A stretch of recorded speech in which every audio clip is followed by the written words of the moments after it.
All right, we are just about ready to enter the club show, the Denver Gem and Mineral Show area of the Hard Rock Summit here. And this is the original show. This is where everybody was built around this. So this is the club show, and one of my favorite dealers, Phil Persson, is here. So we're going to go catch up with Phil Persson at Persson Rare Minerals and see what he's brought to the 2024 Hard Rock Summit. And there he is, the man, the myth, the legend, Phil Persson. Phil, how you doing, brother? I'm doing good, my man. Super. Thanks for I coming love by. that you're still here in the club show, and I love that we're here in this great new venue. First thing I want to hear from you is what's your reaction to being here at the, at this new place in Westminster? I'm loving it. This is a really good development for the Hard Rock Summit. I'm a local here in Denver, as most of you know, and I'm familiar with this venue. I live 20 minutes from here. It's a great hotel. It's a big venue. It's a synergy of all the different elements of what makes the Denver Gem and Mineral Show and the Hard Rock Summit successful, in my opinion. You've got exhibits, you've got speakers, you've got high-end dealers, you've got club show dealers, and you've got everything under one roof. Absolutely. And the reaction I've been hearing both from visitors and from vendors is that this is a good change, and hopefully it's here to stay. So we're excited to be part of it. We're here at the DGMS part of the show, as Brian said. We've got 4 cases of great new minerals, which is probably the biggest display we've ever had for the show. Nice. And we're doing great. We had a real rush on opening day. We've got a lot of new colorful material, both from overseas and from collections. And it's been selling like hotcakes. So really happy to be here. And I love that your new headquarters that you've had for, I think, about 3 years now. Yep. You're only about 20 minutes away from here. Yep, we had I'm a nice little party there the other night. Thank you. Thank you for the invite. I 100%. really enjoyed being there. That was 100%. great. 100%. Yep, this is my hometown turf here, and this is something I look forward to all year, the September show. We do this once a year, and we really try to bring our A game for all the visitors from out of town. Absolutely. And I think Denver is representing well this year. So I couldn't agree more. Let's take a look at some of the killer things that you've brought to the market. We have a new selection of minerals from the Democratic Republic of the Congo. This is something that I've been doing for about a year now with a business partner that's based over there. And it's something new for me, and it's really fun finding these minerals, bringing them to market, cleaning them, prepping them, doing the whole process. This material are you involved in the cleaning and prepping? I do all of it myself. Yep. Wow. Yep. So nice we're job. exporting directly from the mines. We're getting this stuff pretty much right at the source. And we've been working for about a year now to get kind of better specimens as we go, more variety, more quality. And it's been great. The reaction to this material has been really positive. It's priced across a whole range of price points from, under $50 up into the 4 figures and above. And it's been fantastic. It's beautiful stuff. Just to give a specific example here of a piece I really like. These are these new chrysocolla pseudomorphs from the Tenke deposit That is so cool. near Kolwezi, and they're just amazing. Whether you're an advanced collector, you're brand new to minerals, aesthetically, these things are just really stunning. We believe that these are pseudomorphs after gypsum. We're not entirely sure what the original mineral is, but what's happened is you've had malachite replace the blades, then you've had chrysocolla replace that, and you end up with this really cool kind of intricate multi-mineral, multi-generation kind of thing going on. And these are brand new. These just came out about a month ago to 2 months ago. And is this the first time you're exhibiting, yeah? This is the first time we're exhibiting these. We had a batch of these in Tucson that was kind of the initial batch. And then the latest batch, they're kind of getting bigger and better here as we go. And you can see the blue on these is really stunning. It's a really intense blue. You've got these little malachite dots all over. You've got malachite balls that are then coated by quartz that are really cool. The sparkle on this stuff, I think, is hopefully being picked up on the video here. But Brian, you can see how bright and sparkly these are. It's absolutely very attractive. Coating of quartz. A lot of people have compared these to candy of various kinds, like a kind of Willy Wonka mineral. And I can definitely see that comparison. They're just beautiful.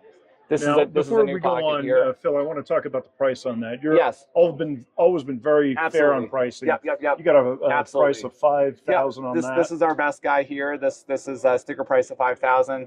What about the other one? We've got pieces. This guy is $3,000. Super. We've got pieces that are beautiful that are a couple $100. Here's a beauty that is going to run you net around $300.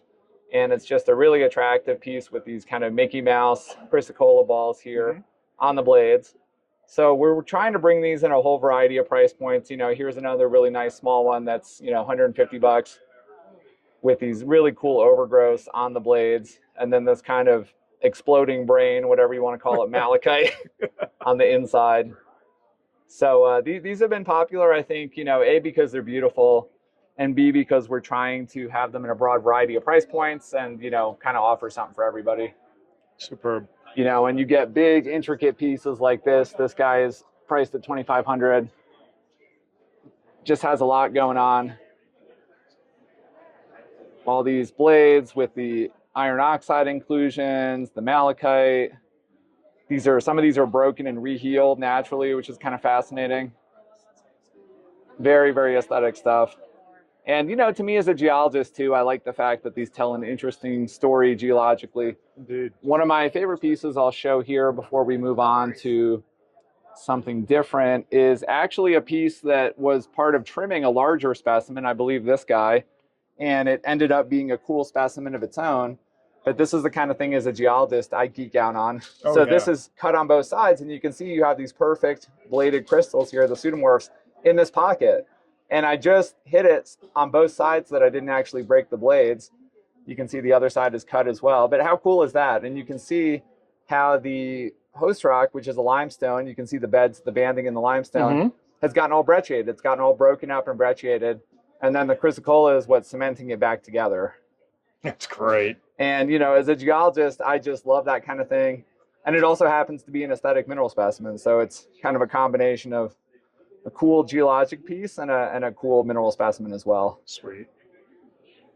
So we will have more of these for Tucson. We'll have more this fall. This is kind of an ongoing project, and we're working to bring more of this material as much as we can. Terrific. And you're over at Mineral City in your fantastic place Unit there. D4 is where we're at Mineral City in the D building. So all viewers, if you can't make it to Denver, you definitely need to check Phil out in Tucson. Yeah, hopefully we'll have a lot more of this stuff in Tucson. So the next thing that I want to briefly talk about is a new pocket of calcite from the Sweetwater Mine in Missouri. So the Sweetwater Mine needs no introduction for most of you. It's known for these fantastic calcites that have come out in a lot of different styles and associations over the years. This is a brand new pocket that was just hit a couple months ago. And it's got these really nice golden calcites with very bright color. Very nice luster too, which is not always the case for these Viburnum Trend calcites. So really happy to get a nice batch of these. I was just down in the Viburnum Trend in August, and I picked up a large batch of this material. Nice. And it's been selling great. This is actually one of the last really good ones I have left here. So very, very nice aesthetics, very good form. Piece. And I'll just show one other one real quick just to give you a little bit of comparison here, what the other ones look like. So there's this type, and then there's actually, this type is really interesting too. This is on a matrix of botryoidal galena, which is really funky. I hadn't seen that before from Viburnum. And this one's actually hollow, and it's got calcites on the inside, which is pretty wild. It looks like a cast. It is like a cast of, but yeah, I'm not sure exactly what after, but you can see the pyrite grew first, and then the galena grew over the pyrite, and then you got these little calcites that are hanging out on the inside there. That is a super cool piece. Isn't that wild? How the hell do you display that? I know. Yeah. Yeah, who knows? But just a neat thing, and again, most of these are fairly inexpensive. We've got wholesale flats, we've got pieces, lots of pieces under a couple $100. So this has been fun getting these here. Man, you always have really neat, fun pieces, and you always have neat stories behind them. I try. Yeah, I try. The mineral is just half of it. The human element, the story is the other half. Absolutely. And speaking of stories, I will briefly mention a couple historic things that I've got here on the top shelf. These are from a collection that I purchased last month. A gentleman named Mike Nowicki, who was a New Jersey collector, and he specialized in trap rock minerals, so the minerals of the New Jersey quarries like prehnite and pectolite and apophyllite and stuff like that. But he had some really wonderful worldwide pieces too. This is a Russian topaz on smoky quartz. This is a real classic for Russia. Nice. These came out a long time ago, and way before Brazil, before anywhere in Africa or Afghanistan or Pakistan, these were considered the best in the 1900s. And this is just a super classic piece. It has a note here saying it was collected by, Thank God you dropped the label and not the other way Drop the around. label, yeah, not the other way around. That's true. It was collected by Charlie Key in it's sold by Charlie Key in 1965, and Charlie Key, of course, is a famous name in the mineral world. So I love when you get little provenance notes like that. Oh, that's from super. Charlie Key, 1965. Yeah, so that's kind of fun. Unfortunately, we lost Charlie not too long ago. Yeah, a lot of these folks sadly are not around anymore, but that's why it's important to preserve the legacy. And ditto on this Russian sapphire. This is pretty cool. This is an old piece from Russia, nice doubly terminated sapphire crystal that's in matrix here. This has a label actually from the Persson Museum from Russia, which is kind of cool. Yeah, Patino Mine, South Urals in Russia. And just had some nice bases made here by a friend of mine before the show. If we move over to the case to the right here, I'll point out a few more recent acquisitions from this collection that I got in August. This is a neat thing. This is the kind of historical thing that I really like. It's a small specimen, but it's a gold specimen from Berezovsk in Russia, which is an old locality, very old Russian locality for gold. And the coolest thing about this little gold specimen is it has labels from the Shepard collection. And Shepard, Charles Shepard, he was actually James Dana's best buddy at Yale. No kidding. Back when Dana's mineralogy, was being written. So a very important person in the mineralogy world. And having this old label from his collection with a $5 price tag from who knows when. I just love this kind of stuff. For me, the human side of collecting is really important. And it's a treat when I get minerals like this with this kind of provenance. Ditto on this Laracanite here from England. These are always sought after and kind of rare. This is from the Earl Calvert collection in LA. He was a major collector in LA, and Rock Courier acquired a lot of his collection among other people. So neat tag on that. Yeah, try to bring a variety of classics here. Here's another neat piece. This is a hematite, also from Russia. I have a number of nice Russian minerals at the moment. This is from a locality that is more famous for these polished chlorite slabs. They look like bullseye chlorite. They call them seraphinite. And I never knew that it produced wonderful hematite crystals like this. And this is about the best hematite I've seen from this locality personally. Just super bright, very interesting crystal form, a little bit like the Elba, Italy ones with the kind of bladed form. So that's a neat one. And then the final black mineral, before we go back to a few more colorful things. The Black Beauties, we'll call them. The Black Beauties is this manganite from Eelfeld. I just love these. They're super classics for Europe. And this is a nice size piece. The crystals are nice and complete. Just a super classic piece. Manganite from Eelfeld over in Germany. This probably came out 100 years ago, 150 years ago. These are very historic, so was happy to get that as well. Love your eye, Phil. Thank you.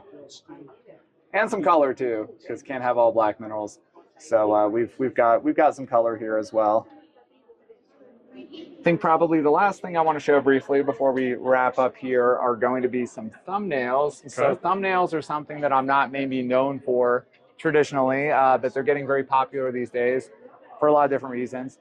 And we're trying to kind of expand into the thumbnail world a little bit. And something I've been thinking about is bringing inexpensive, colorful thumbnails of new finds from all over the place. So we've got a new batch of these topaz crystals from Nigeria. This is a brand new find.